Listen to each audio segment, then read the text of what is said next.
story is resurfaced. Recall that I covered this already, and so has a lot of other channels on YouTube. Woman shows up at doorstep with cupcakes for a pool party and claims that the two men, not her race, raped her. Okay.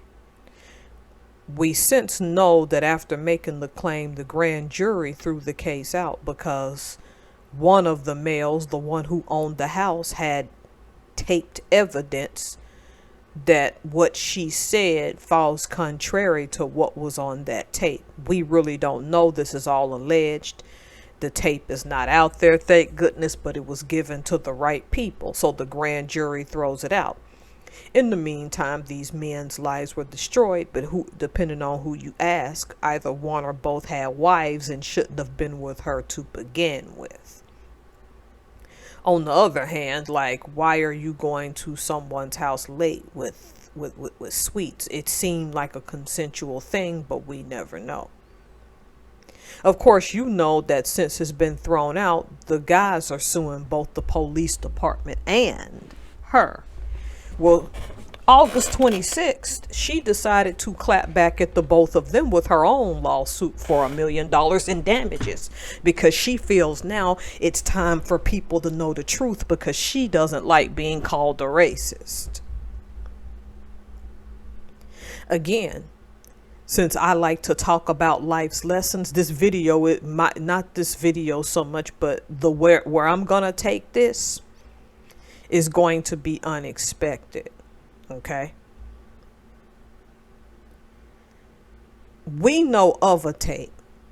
We don't really know if a rape did or didn't happen that night. We really don't know if this woman is or isn't racist. We really don't know the motives of these two men. We don't even know her motives.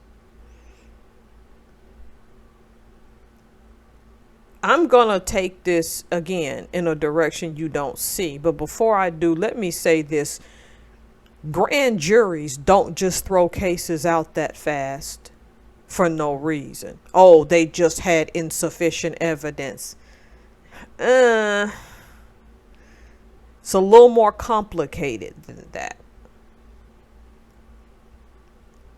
But you have two people been fired from their jobs now.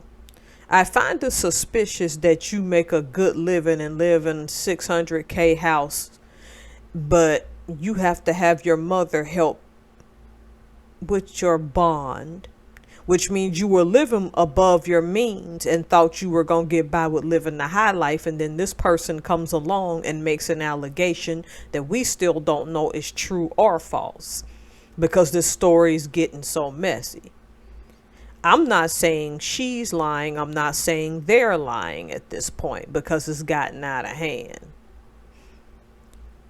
Now, where I said I was going to take this where y'all don't expect it to go, I really don't care your race, gender, whatever. When you make any type of arrangements with people, you need to be careful who you allow yourself to get entangled with.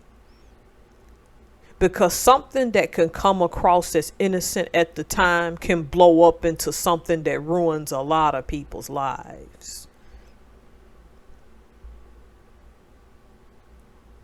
I mean, this should be self-explanatory by now. If you know you're the type person, you have a lot to lose.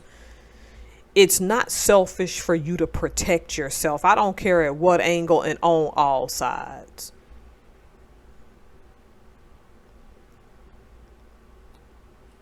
Because this is beyond a misunderstanding, but it's still ruined quite a few people's lives.